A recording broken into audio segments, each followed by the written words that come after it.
Good day po mga kaparmer. Dito po tayo sa kalamansihan ni paring Danny Ongria. Dito po yung panganay niyang anak. Ano yung pangalan mo? Daryl po. Daryl Ongria. Daryl Ongria. Opo. Sila po ang may-ari. Sila na rin ang namimitas.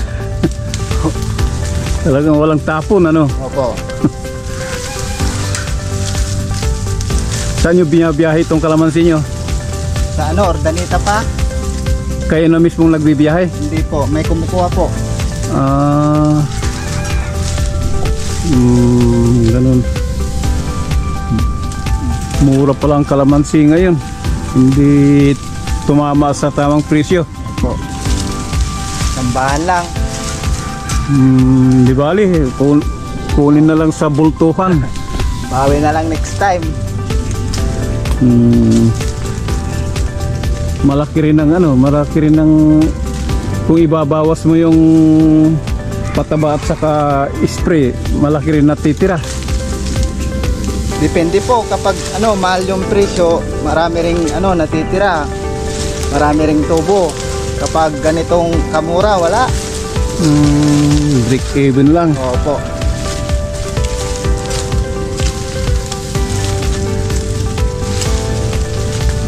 Ganon. Di bali.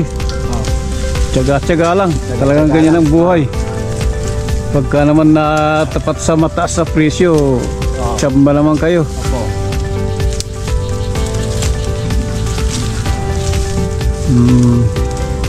May asawa ka na? Meron na po. Taga saan asawa mo? Taga Banawang. Ay, malayo. Dalawa na po akong anak. Ganun ba? Kilala mo ko? Ngayon mo lang ko nakita. Ngayon ko lang po kayo nakita. Bali, pamangkin ko yung nanay mo. Ay, opo. Anak ni Ate Karing. Lola ko. Pinsan ko yun, lola mo. Nagbablog po kayo? Oo. Panoorin mo sige yung po. Antonio Kaparmer. Opo. Sa YouTube, Antonio Kaparmer Vlog. Magsusubscribe na po ako doon.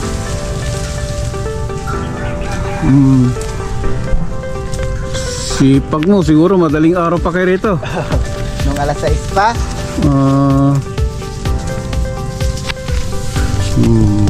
Mabuti at kaysa walang ginagawa.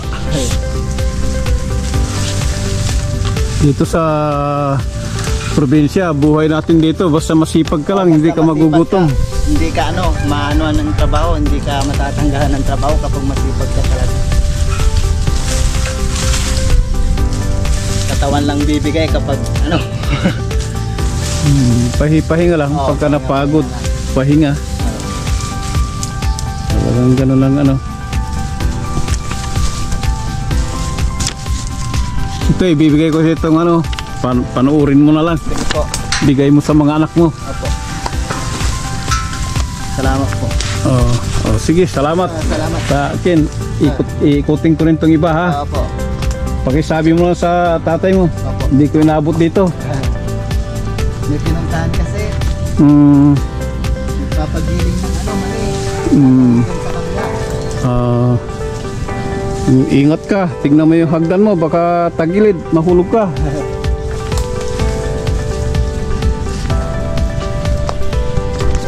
Dito po sa maluwag po yung kalamansihan nila.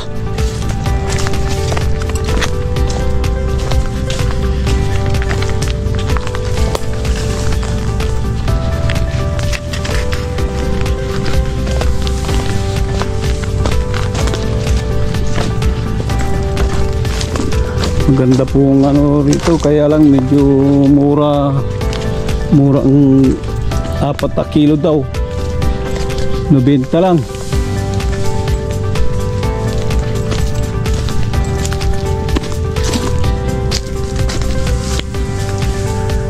Yan po sila namimitas. medyo mataas na po yung kalamansi kaya naghahagdan na sila. Ang ganda po ng kalamansi kapag mataas na po, ano na, wala nang damo, hindi na makatubo yung damo. General, oh, ito yung ano, asawa ng pamangkin ko, general siya.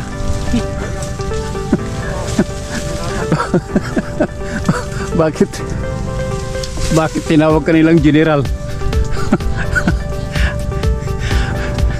Magaling sa kwanto, karpintero, farmer. Tahan ng kalamansi. Namimitas ng kalamansi. Masipag po siya, hindi nababakante. Ilan naman ang anak mo? Wara. Matipid din pala, dadalawa lang.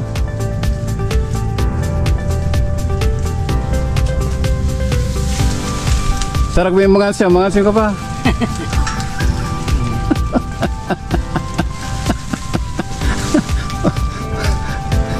Dapat pala pagka tumatagay ka, susundan kita.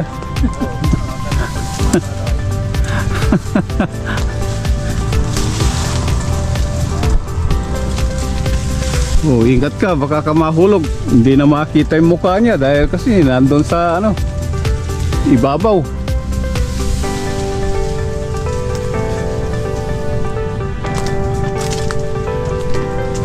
Medyo mahirap ang daan dahil nagpang-abot na yung mga sanga.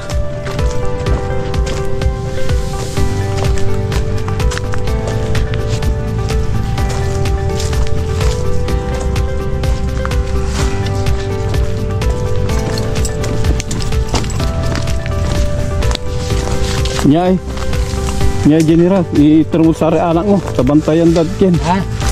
Bantayan da. May kingkod ka farmer. Kaway-kaway ka rin dyan ha.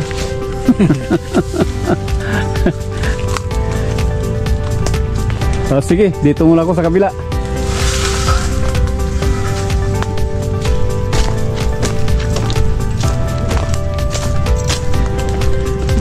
Ito yung ano, wala po dito yung kumpare ko na may-ari. Umuwi daw dahil may pupuntahan, papagiling yata ng mani.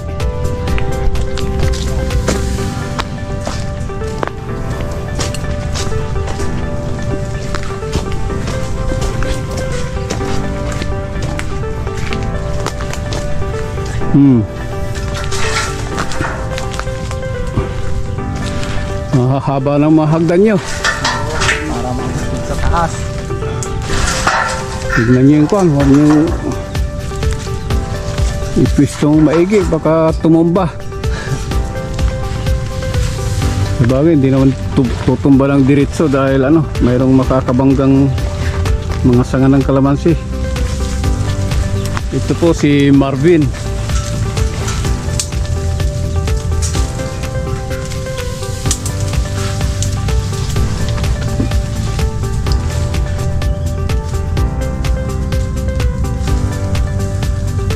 Medyo ano na, matataas na ano.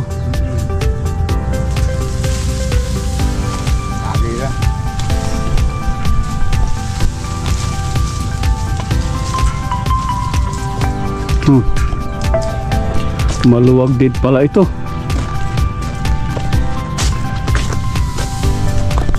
Ang dami po nilang napitas. Ay, ang dami naman.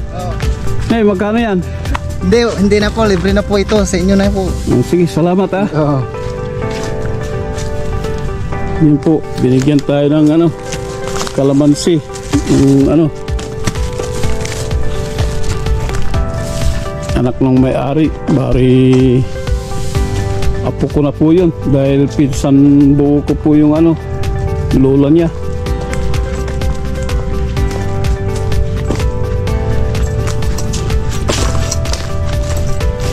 Ito po yung mga pahingaan nila. Ito po, may duyan pa dito. Ito po yung tinatawag na paragos. Dito po sa local dialect po namin, Pangasinan, ang tawag po nila dito ay galusa. Hinihila po ng ano ito, kalabaw o kaya ay baka. Ito po may tali dito. Yan po, hihilain po ng ano, kalabaw. Lalagyan po ng mga gamit nila dito sa pangsaka. Ito po mga duyan nila. Maganda po rito kahit po tanghaling tapat, hindi po maaarawan dahil ko ano, malilim. Ito po yung mga napitas niyang mga kalamansi, oh. Napakarami po. Mayroon pong mga namamakyaw po dito, mga taga Ordanita po. Sila po ang mga bumibili, mga biyahero. Kaya mga magsasaka po dito, hindi na nila kailangang iluwas ang ano. Pero mas maganda po sana kung ano, hindi na po sana dadaan ng middleman, para mas malaki-laki po sana yung kikitain nila. Tinatawag po nilang ano, farm to market road. Kasi po kapag dumaan po ng middleman, medyo malaki na po yung mababawas. Kaya lang po, wala na po sila sigurong panahon para i-market yung mga produkto nila. Kaya yun na lang, pumupunta na lang po dito yung mga ano, mga trader. Dito po sa lugar namin, ano, agricultural area. Yan po, puro mga kalamansihan yan, palayan, po maisan.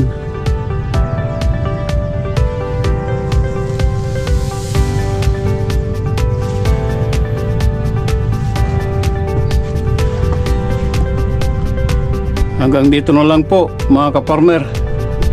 Please like, share and subscribe to my YouTube channel. Maraming salamat po. Happy farming. Bye bye.